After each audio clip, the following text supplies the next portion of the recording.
things? I mean, we won 2 quarters, we lost 2 quarters. All right, the approach was better.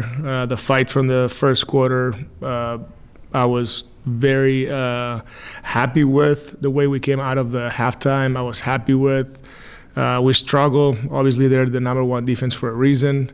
And you said it, we struggled in that second quarter, but also in the fourth. But we saw good things. And that's the trend that I want the group to continue with.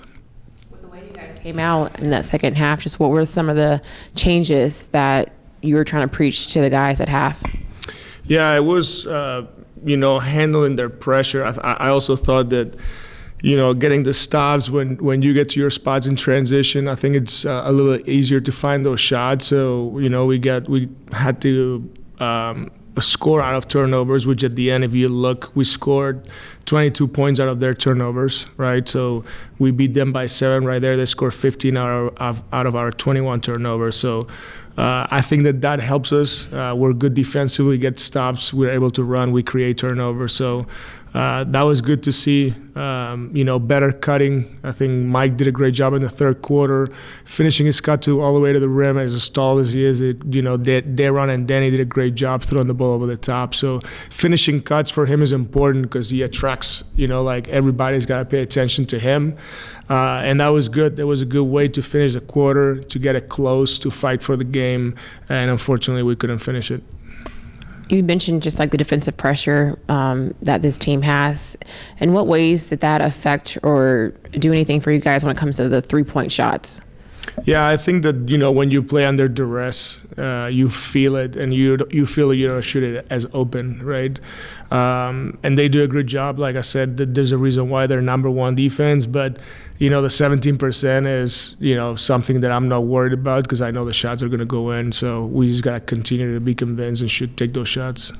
What do you want just your guys to take away from a matchup like this, an opponent like this, about what you can learn from going up against a team that has won the NBA championship before? Yeah, take the positives, like I said, for tonight, especially those 2 quarters, and move on to Atlanta and be 1% better. And I think that if we're better than we were better tonight than we were in Cleveland, if we were in Atlanta, that means we're trending the positive way, and that's what we want to do. We want to compete to win games.